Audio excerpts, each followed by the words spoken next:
Hello बच्चों, good morning. तो आज हम लोग द्विघात समीकरण का रिवीजन करेंगे। और रिवीजन में जैसे एक बार आप लोग को पढ़ा चुके हैं, सबसे पहले मैं आपको बताऊंगा द्विघात समीकरण का जनरल फॉर्म क्या होता है। सामान्य समीकरण ये x square plus b x plus c बराबर 0। पहली बात, अधिकतम घात 2 होना चाहिए, बराबर का चिन्ह होना चाहिए, तभी ये द्विघात समीकरण कहलाएगा, वरना द्विघात समीकरण नहीं कहलाएगा, क्वाड्रेटिक इक्वेशन नहीं कहलाएगा। उसके बाद इन समीकरण को सॉल्व करने के लिए इसके दो शून्यक होंगे। देखिए, बहुपद में हम इनको कहते थे शून्यक, लेकिन द्विघात में क्या कहेंगे? मूल कहेंगे। क्या कहेंगे? मूल। जैसे मान लीजिए कोई समीकरण दे रखा है, ये x square plus b x plus c बराबर 0 के मूल अल्फा व बीटा है। क्या बाबू? के मूल अल्फा व बीटा है। तो हमें निकालना होता है मूलों का योग। क्या निकालते हैं? मूलों का योग। तो मूलों का योग अल्फा प्लस बीटा, सूत्र होता है माइनस बी बटा ये, और मूलों का गुणनफल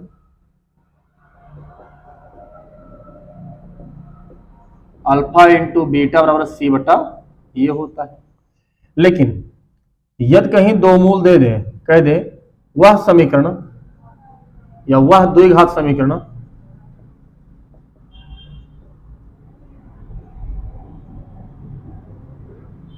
जिसके मूल अल्फा व बीटा है, तो देखो इसको बनाने का एक सूत्र, सबसे आसान तरीका मैं बता रहा हूं।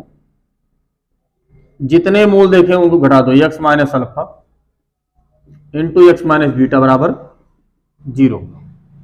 X minus alpha into x minus beta बराबर 0।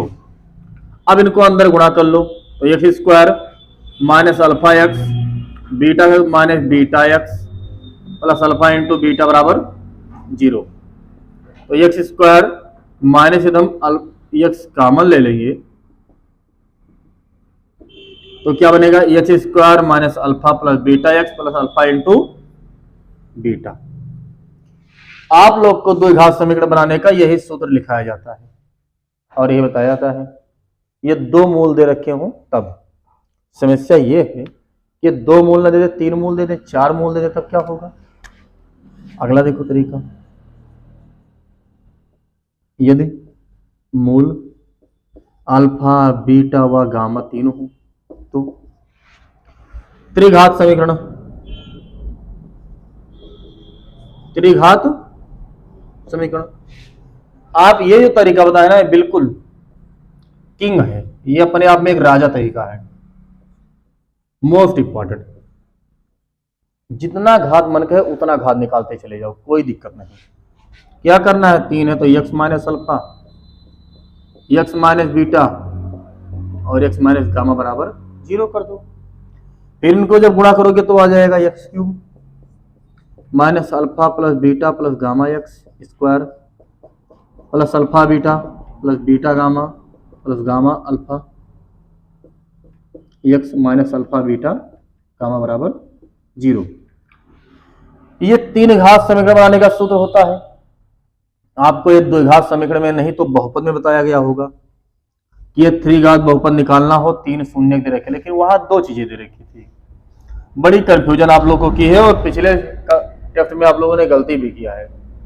दो चीजें ये देती हैं अलग अलग कि जब शून्यक दिया होता है, जैसे मान लीजिए दे रखा है एक एक मूलों का योग, एक एक मूलों का योगफल दे दे alpha plus beta plus gamma, तो वो बात अलग है। जैसे मान लीजिए ये दे दे alpha plus beta plus gamma बराबर 4, alpha beta beta gamma gamma alpha बराबर 5, अल्फा बीटा गामा बराबर 6, ऐसा दे दे, तब हम ये सूत्र लगाएंगे। लेकिन आप लोगों को यदि हम अल्फा बीटा गामा अलग अलग दे देते थे, 7 दे दिया, 8 दे दिया, -4 कुछ भी दे दिया अलग अलग, तब भी आप लोग यही लगाते थे। मतलब इतने काबिल हो कि चाहे हम एक एक अलग अलग दें, चाहे उनका योग दो दो के गुणनफलों का योग और तीनों गुणनफल दे दें, तब भी आप लोगों ने बाकायदा पिछले टेस्ट में यही लगाया है।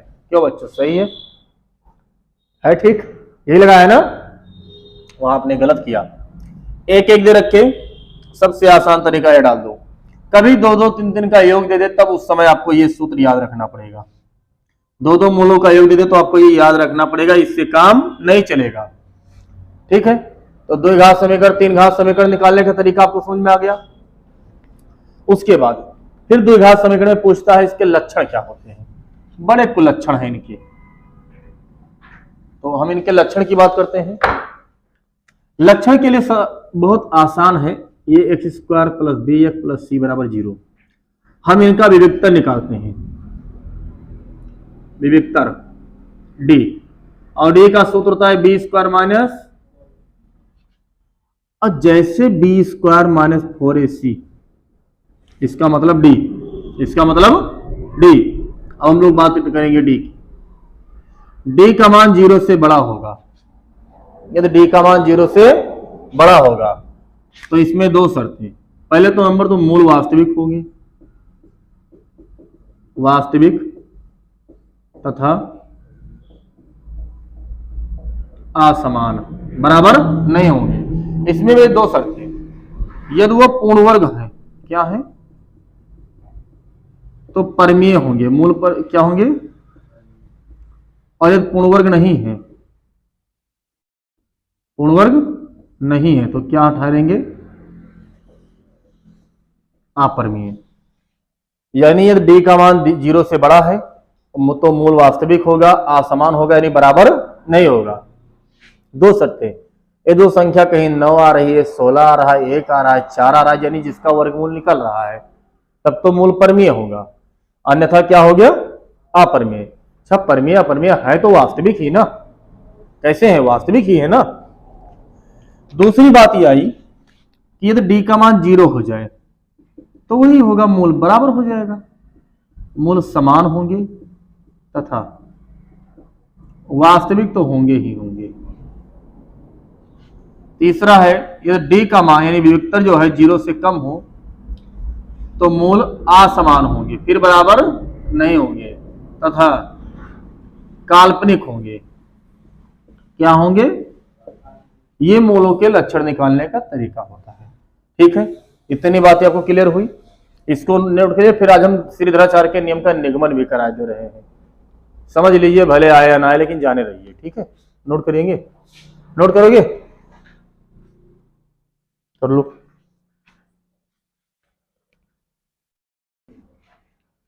चलिए बच्चों, आज हम लोग श्रीधराचार्य का नियम भी सिद्ध कर लेंगे।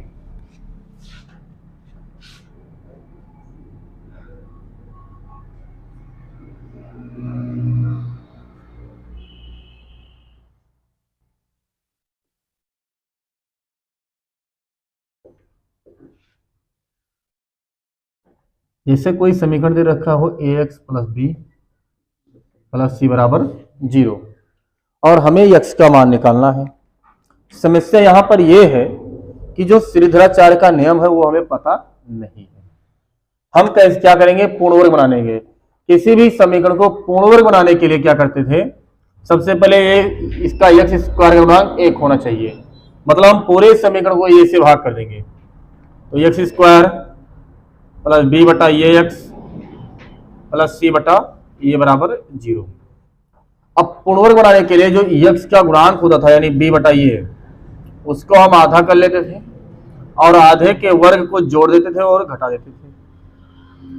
तो क्या करेंगे, एक्स स्क्वायर प्लस बी बटा ये एक्स, इनका वर्ग यानी b square upon 2a, sorry b upon ये 2a का whole square plus c upon ये माइनस बी अपान 2a का होल स्क्वायर बराबर 0। आधे का वर्ग जोड़ दिया, आधे का वर्ग घटा दिया। यदि मैं यहां 2 से गुणा भाग कर लूं तो ये square plus B square plus 2ab क्या बन गया, ये प्लस बी का होल स्क्वायर प्लस यहां क्या आ जाएगा, सी अपान ये minus B square upon 4a square बराबर 0। X plus B upon 2a का होल स्क्वायर, यहां हम लिखेंगे 4a स्क्वायर को एलसीएम लेंगे तो ये से भाग होगा 4a, तो यहां आ जाएगा 4ac माइनस बी स्क्वायर बराबर 0। इनको हम उधर ले जाएंगे तो पूरा पद हो जाएगा माइनस में। माइनस का मतलब इनको आगे कर ले, इनको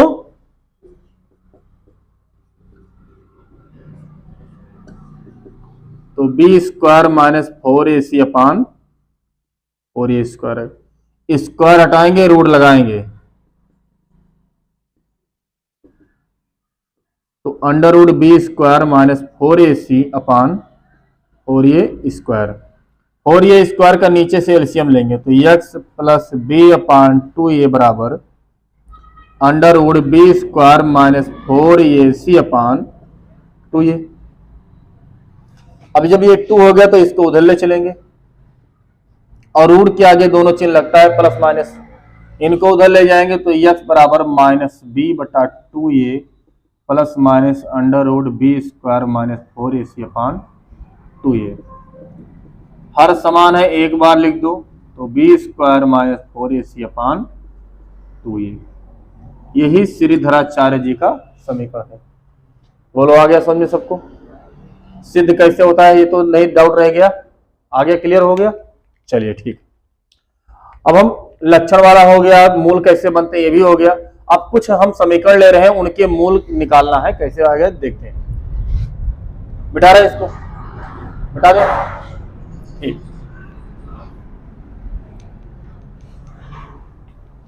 चलिए जैसे मान लीजिए कोई समीकरण दे दे, आपको एक समीकरण दे रखा है x square plus 7x plus 12 बराबर 0 और कह दें के मूल अल्फा व बीटा है। तो हमें वह समीकरण निकालना है, वह समीकरण निकालो, वह समीकरण याद करो जिसके मूल 1 बटा अल्फा व 1 बटा बीटा हो। तो अब ऐसा सवाल आ जाए तब यहां पर थोड़ा सा दिक्कत होगा। दिक्कत क्या, आसान है, कोई दिक्कत है नहीं। सबसे पहले इस समीकरण को लिखो x square plus 7x plus 12 बराबर 0 की तुलना ये x square plus b x plus c बराबर से करने पर ये का मान कुछ नहीं तो 1 मानेंगे, बी का मान और सी का मान 12। हम सबसे पहले निकाल ले alpha plus beta minus B बटा तो 7 बटा 1, अल्फा इंटू बीटा कितना आ जाएगा 12 बटा 1। लेकिन इससे कोई फर्क नहीं पड़ता, हमें जो समीकरण निकालना है उसके मूल इतने होने चाहिए। तो 1 बटा अल्फा का मान 1 बटा बीटा मूलों वाले इसका सूत्र क्या होगा, x square minus alpha plus beta होता था ना, मूलों का योग। मूल कितने हैं 1 बटा प्लस 1 बटा अल्फा इंटू 1 बटा बीटा। यानी जहां द्विघात समीकरण में हम लोग अल्फा बीटा रखते थे वहां 1 बटा अल्फा 1 बटा बीटा रखेंगे। ऊपर क्रॉस मल्टीप्लाई कर लो तो बीटा प्लस अल्फा बटा alpha beta into x plus 1 बटा अल्फा इंटू बीटा बराबर 0। मान रख दो, अल्फा प्लस बीटा का मान -7 और इसका मान 12, इसका मान 12 बराबर 0। एक्स स्क्वायर माइनस 7 बटा 12 एक्स प्लस 1 बटा 12 बराबर 0। चाहो तो एलसीएम ले लो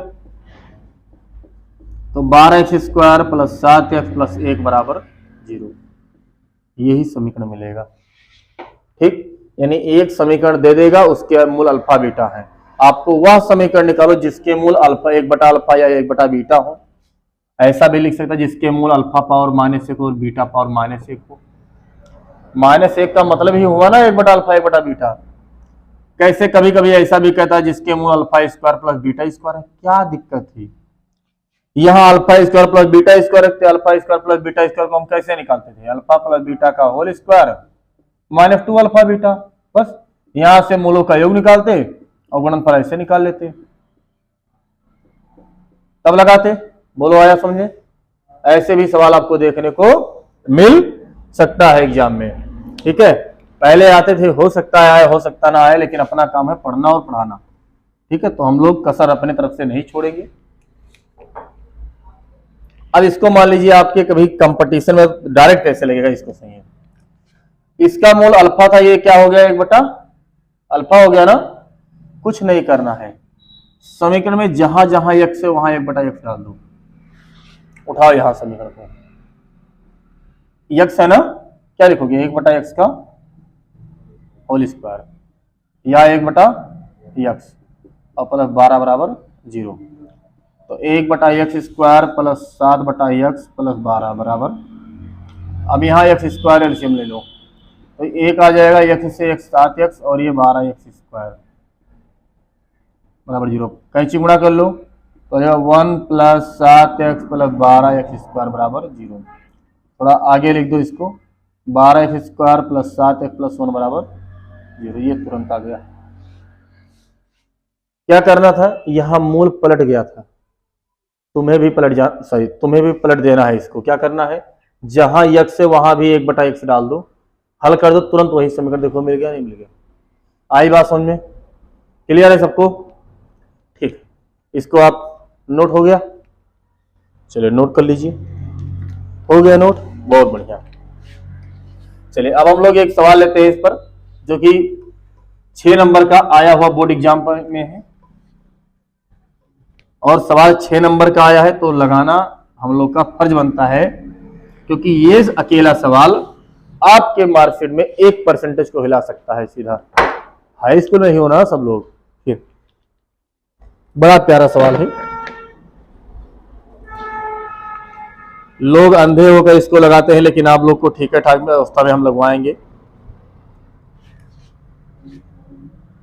ये किसी सन में आया, 2019 में आया हुआ है, बड़ा अच्छा सवाल है। 1/x minus 1 x minus 2 plus 1/x minus 2 और x माइनस 3 बराबर 2/3, और कह रहा है x not equal to 1, 2 and 3। कह रहा है x का मान 1, 2, 3 नहीं होगा और x का मान निकालना है। अगर वो ऐसा सवाल आ जाए तो आप क्या करेंगे? देखो, सबसे पहले इन दोनों का एलसीएम ले लो, x minus 1, x minus 2, x minus 3। इनसे इनको भाग करोगे यही बचेंगे, इनको लिख डालो। इनसे इनको भाग करोगे ये बचेगा, इनको लिख डालो, बराबर 2/3। ठीक है, आई बात समझ में? x और x कितना होता है, और 3 2 3 और 1, इनको ऐसे रहने दो।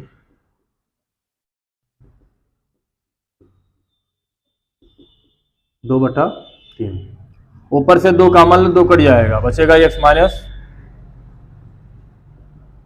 2।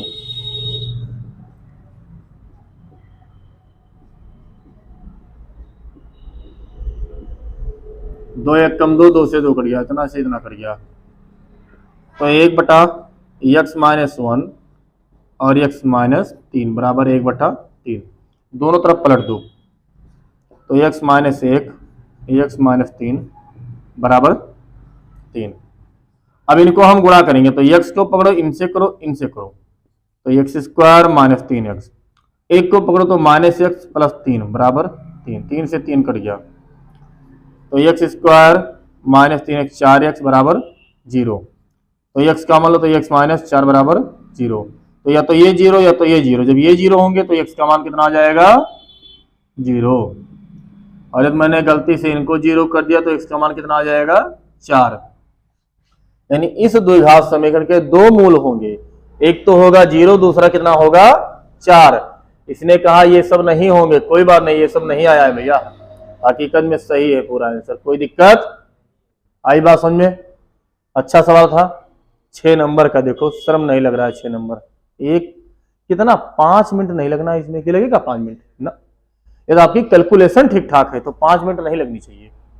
यदि लग रहा है 5 मिनट तो समझ लीजिए आपने सही तरीका से हल करना नहीं सीखा अभी तक। तो समझ में आ गया होगा, नोट भी हो गया, बहुत बढ़िया। और तेजी से नोट करते हो आप लोग भाई। रोबोट हो गए, रोबोट क्या हो गए, रोबोट।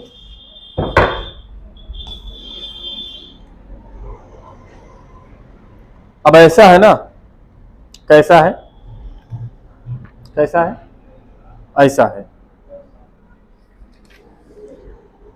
एक सवाल और दे रखा है 6 नंबर का, हम लोग वो भी लगा लेंगे, वो भी लगवा दें, बोलो कि लगा लोगे आप लोग, लग जाएगा, ठीक है। देख लीजिए, लिखा है एक मोटर बोट जिसकी स्थिर जल में चाल 24 किलोमीटर प्रति घंटा है, 32 किलोमीटर धारा के प्रतिकूल जाने में वही दूरी धारा के अनुकूल जाने की अपेक्षा 1 घंटा अधिक समय लेता है। धारा की चाल ज्ञात करना है। हम मान लेंगे धारा की चाल, माना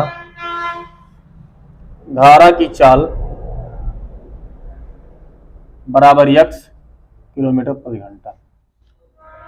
अच्छा, बोट की चाल कितनी है, बोट की चाल 24 किलोमीटर पर आवर है।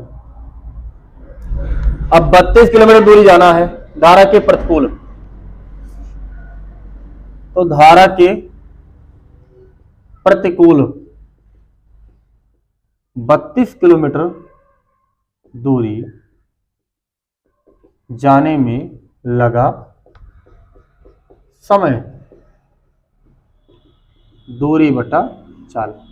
अच्छा, प्रतिकूल जाएंगे तो ये बताइए चाल ज्यादा होगी या कम होगी, प्रतिकूल उल्टा, यानी हम लोग क्या करेंगे, बोट की चाल वैसे धारा की चाल को कम करेंगे। अब आप लोग के मन में आ रहा होगा कि धारा की चाल में से बोट की चाल काहे नहीं घटाया गया, भैया रे प्रतिकूल जा रहा है, इसका मतलब बोट की चाल ज्यादा रही होगी तब भी जा पा रहा है, उन्हें जा ही नहीं पाता। वो कहीं बहाव धारा यानी पानी का धारा का वेग ज्यादा होता तो क्या बोट जा पाती, नहीं जा पाती ना, यानी उल्टा जा रही, इसका मतलब यही निकल रहा है कि वो चाल ज्यादा रही होगी किसकी, बोट की, इसीलिए बोट में से मैंने धारा को हटा दिया। ये समीकरण 1 लगा। धारा के अनुकूल, धारा के अनुकूल उतने दूरी 32 किलोमीटर दूरी जाने में लगा समय T2 मान लेते हैं, दूरी बटा चाल। अब जब उसी दिशा में जाएगा तो डबल डबल चाल मिल जाएगी। जैसे आप लोग कभी हवा चले उसी दिशा में साइकिल चलाओ, साइकिल तेजी से चलती है, ऐसा क्यों होता है, एक तो आपका वेग, दूसरा हवा का वेग उसी दिशा में, तो जुड़ जाएगा। 24 + 1 समीकरण 2 बना लो। अब कह रहा है कि अनुकूल अपेक्षा आधा घंटा अधिक समय लेती है। कुल मिला के दोनों में जो समय है, सॉरी 1 घंटा कह रहा है, 1 घंटे का अंतर आ रहा है। आप बताइए प्रश्नानुसार कौन सा समय ज्यादा है, चाल कम है तो समय ज्यादा लिया होगा इसने, प्रतिकूल में ज्यादा समय लगेगा, अनुकूल में तुरंत पहुंच जाएगा क्योंकि वो दो वेग मिल गए हैं। तो T1 - T2 बराबर 1 घंटा कर दो। T1 का मान 32 बटा 24 - 6, T2 का मान 32 बटा 24 + 6 बराबर 1। सॉल्व करके एक सामान निकाल दो, वही धारा की चाल। आई बात समझ में, सॉल्व हो जाएगा सबसे, कोई दिक्कत, ठीक है। और किसी को कुछ पूछना हो तो बताइए, और कुछ बता दें अपनी तरफ से। चलिए हम आज अपनी तरफ से बताएंगे। तो क्या अभी तक हम आपकी तरफ से बता रहे थे, हैं? अपनी तरफ से तो बता रहे ना। ये बताइए, एक सवाल कुछ ऐसा आता है, कैसा आता है, ऐसा आता है, बेटा इसको, ठीक है।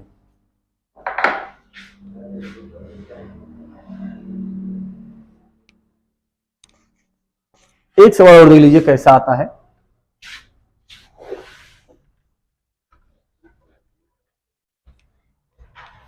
ऐसा मान लीजिए आ जाए कि एक द्विघात समीकरण है 7x² प्लस 18x - 5 बराबर 0, या यहाँ के लिख दे और कह दे इनके मूल बराबर हो तो के का मान निकालो, मूल बराबर हो तो के का मान निकालो। भाई ये मूल बराबर है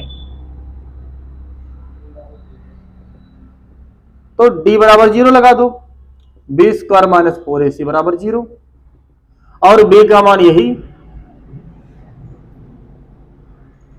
ये का मान ये 7 और c का मान k। अब यहां से आप सॉल्व करके k का मान निकाल लोगे। ठीक, तो ऐसे भी सवाल 2-3 नंबर के आते रहते हैं अक्सर, कहीं k डाल देगा, p डाल देगा, m डाल देगा, ऐसे मान निकालना रहेगा। छोटा मोटा सवाल है, कोई बहुत बड़ी चीज नहीं है। एक वैरायटी ऐसी भी बन जाती है कि x² प्लस √3x प्लस √18 बराबर 0, तो अल्फा माइनस बीटा का मान निकालो। अब समस्या यह है कि इसको हम अलग अलग हल करके अल्फा बीटा नहीं निकाल सकते। इसके लिए तरीका क्या होगा, हम पहले इनकी तुलना करेंगे, alpha plus beta minus B बटा ये लगाएंगे और बी का मान -√3, ए का मान 1, यानी अल्फा प्लस बीटा कितना आ गया -√3। उसके बाद गुणनफल निकालेंगे, अल्फा इंटू बीटा बटा सी बटा ये, और सी का मान √18 बटा ये का मतलब 1। हमें निकालना क्या है, अल्फा माइनस बीटा। ये सूत्र हम लोग को आना चाहिए, अल्फा माइनस बीटा बराबर √ अल्फा प्लस बीटा का होल स्क्वायर -4 अल्फा बीटा। यहां अल्फा प्लस बीटा का मान का होल स्क्वायर -4 और इसका मान √18। सॉल्व करके हम इनका मान बाहर जो भी आएगा निकाल लेंगे। काल्पनिक है वास्तविक है वो अलग की बात है। ठीक है, बात समझ में आई? अरे साल 3 त्रिक का 9 हो जाएगा, यहाँ 18 है, 18 चौका 18 का वर्गमूल बनेगा 9, 3 √2, 3 4 3 12 √2, जो भी आएगा अल्फा माइनस बीटा का मान हम यही भी लिख सकते हैं कि √9 माइनस 12 √2। ठीक है, तो ये द्विघात समीकरण रिवीजन रहा, हम उम्मीद करते हैं कि आपको समझ में आया होगा। ठीक है, तो चलिए नोट कर लीजिए जो भी है। धन्यवाद।